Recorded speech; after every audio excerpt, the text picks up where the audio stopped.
మన పొట్టి శ్రీరాములు గారి జయంతి సందర్భంగా రాష్ట్ర వ్యాప్తంగా ప్రతి జిల్లాలోనూ ప్రతి కాన్స్టిట్యూన్సీ హెడ్ క్వార్టర్స్లోనూ ఘనంగా ఈరోజు ప్రోగ్రామ్ జరుపుకోవడం జరుగుతుంది. అండ్ ఇందులో భాగంగా కాకినాడకు సంబంధించి కూడా మనం కాకినాడ కలెక్టరేట్లో ఇవాళ ఆల్ పబ్లిక్ రిప్రజెంటేటివ్స్, తర్వాత కమ్యూనిటీ నుంచి లీడర్స్ అందరిని తీసుకొని ఇవాళ సందర్భంగా ఆయన పుట్టినరోజు సందర్భంగా ఆయన చేసిన త్యాగాన్ని, ఆయన మనకిచ్చిన ఈ విలువైన ఒక స్టేట్ని మనం కాపాడుకోవాలన్న దృక్పథంతో ఈ మీటింగ్ జరుపుకోవడం, దానికి అందరు రావడం అందరూ సంతోషంగా ఉన్నారు.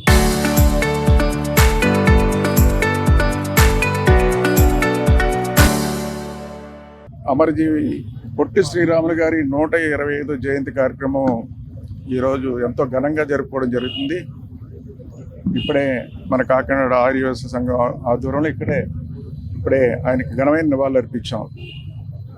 అదేవిధంగా రాష్ట్ర వ్యాప్తంగా కూడా ఈ రోజున పెద్ద ఎత్తున కార్యక్రమం తీసుకోవడం జరిగింది. అయింది మన రాజధానిలో 58 అడుగుల విగ్రహాన్ని కూడా ఈరోజు ఆవిష్కరిస్తున్నారు ముఖ్యమంత్రి చంద్రబాబు నాయుడు గారు. సుమారు 6.5 ఎకరాలు కేటాయించడం జరిగింది వారి కోసం. వారి చరిత్ర కూడా రాబోయే తరాలకి, భావితరాలకు అందరికీ తెలియాలన్న ఆలోచనతో ఒక కార్యక్రమం కూడా తీసుకోవడం జరిగింది. పొట్టి శ్రీరాములు గారు ఈరోజు మన ఆంధ్ర రాష్ట్ర కోసం, తెలుగు వారి కోసం, ఆ రోజున సపరేట్ ఆంధ్రప్రదేశ్ కోసం ఆయన ప్రాణాలు అర్పించారండి. 58 రోజులు నిరాహార దీక్ష చేసి. అలాంటి మహానుభావుని ఈ సమాజం ఉన్నందుకు తెలుగువారు ఎప్పుడు కూడా గుర్తుపెట్టుకుంటారు. ఈ రోజున ఆయనండి ఈ రోజున చాలామంది చూస్తున్నాం, చాలామంది ఒక వ్యక్తి చేసిన కార్యక్రమాన్ని కులాన్ని పరిమితి చేసేస్తున్నారు. గాంధీ గారు స్వాతంత్రం కోసం పోరాటం చేశారు. ఈ దేశంలో ఉన్న ప్రతి వ్యక్తికి కులం లేదండి. ఆయన గురించి అయితే అందరూ అభిమానిస్తారు.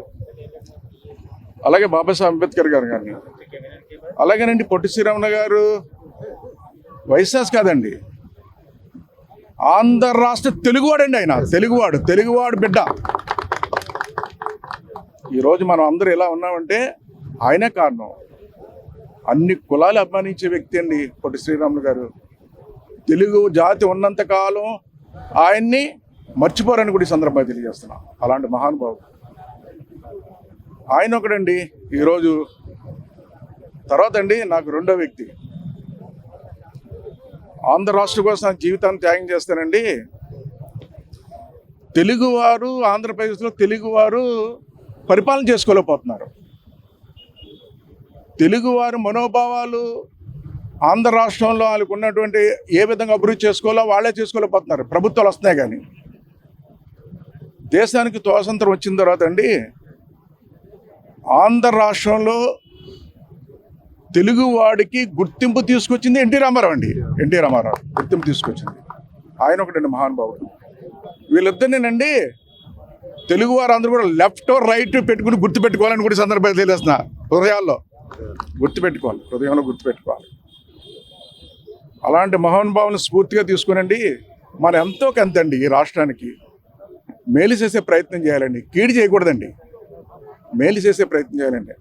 ఆ మేలు చేసే ప్రభుత్వం ఈరోజు కూటమి ప్రభుత్వం వచ్చిన తర్వాత ముఖ్యమంత్రి చంద్రబాబు నాయుడు గారు మేలు చేసుకుంటూ వెళ్తున్నారండి.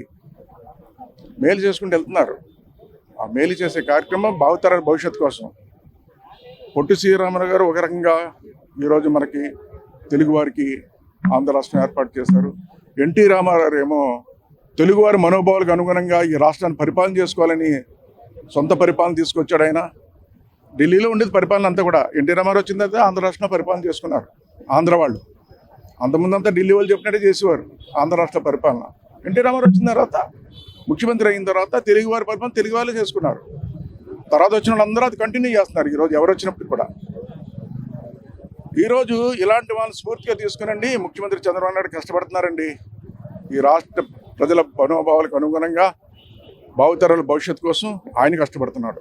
దానికి అనుగుణంగా మనందరూ వెళ్ళినప్పుడే పొట్టి శ్రీరాములు గారు ఆశయాలు కానీ ఎన్టీ రామారావు ఆశయాలు కానీ నెరవేరబోతాయని మనం అందరూ కలిసి ఈరోజు ఈ రాష్ట్రాన్ని ముందుకు తీసుకెళ్తున్నటువంటి కూటమి ప్రభుత్వానికి, ముఖ్యమంత్రి చంద్రబాబు నాయుడు గారికి, సహకరించాలని కూడా ఈ సందర్భంగా తెలియదు. మరి ముఖ్యంగా ఈ రోజున ఆంధ్ర రాష్ట్ర ప్రజల తరపున ముఖ్యమంత్రి చంద్రబాబు నాయుడు గారిని అభినందిస్తున్నాం. ఎందుకంటే మహానుభావుడు పొట్టి శ్రీరాములు గారి గురించి మాట్లాడుకోవడం తప్ప, ఎన్నో విగ్రహాలు ఆళీలు పెట్టాం తప్ప, పొట్టి శ్రీరాములు గారి విగ్రహం ఆశయాలు ఆలోచన విధానాలు చంద్రబాబు నాయుడు గారు ఈ రోజు నెరవేరుస్తున్నారని కూడా ఈ సందర్భంగా తెలియజేస్తున్నారు. ఈ రోజు నెరవేరుస్తున్నారు. ఈ రోజున ఆయన 58 అడుగుల విగ్రహాలు పెట్టి భావితరాలకు స్ఫూర్తిదాయకంగా నిలిచేలాగా కార్యక్రమం తీసుకున్నారు.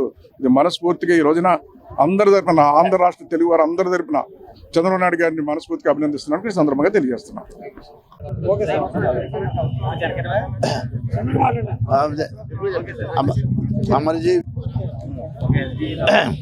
అమరజీవి పొట్టి శ్రీరాములు గారి యొక్క జయంతి కార్యక్రమం మనం కాకినాడలో జరుపుకుంటా ఉన్నాం. ఇది 125వ జయంతి. మరి పొట్టి శ్రీరాములు గారు మరి రాష్ట్రం తెలుగు ప్రజల కోసం ఈ భాషా సంయుక్త రాష్ట్రాలు విడిపోవాలని చెప్పేసి అప్పుడున్నటువంటి మద్రాసు ఏదైతే ఉందో మద్రాసు దాన్ని విడదీసి ఆంధ్ర రాష్ట్ర ప్రధానికానికి అందరికీ విడదీయాలని చెప్పేసి 58 రోజులు నిరాహార చేసినటువంటి వ్యక్తి అమరజీవి పొట్టి శ్రీరాములు గారు. ఆయన ఎప్పుడు కూడా ఈ తెలుగు ప్రజల పట్ల, తెలుగు వారికి ఎప్పుడు కూడా ఎప్పుడు అభిమానం పట్టబడి నుంచి కూడా ఉంది. అంతేకాదు ఈయన దేశంలో బ్రిటిష్ సామ్రాజ్యంలో ఉద్యమాల్లో కూడా అనేక విధాలుగా అనేక ఉద్యమాలు చేసినటువంటి మహాత్మా గాంధీ సపోర్ట్గా ఉన్నటువంటి వ్యక్తి అమరజీవి పొట్టి శ్రీరాములు గారు. అటువంటి మహనీయుని ఎప్పుడు కూడా మనం జయంతి వర్ధనం జరుపుకోవాలి. ఈనాడు ఆంధ్ర రాష్ట్రం విడిపోయిందంటే భాషా సంయుక్త రాష్ట్రాలుగా వచ్చి విడిపోయిందంటే కారణం అది అమరజీవి పొట్టి శ్రీరాములు గారు. 58 రోజులు చేశారు.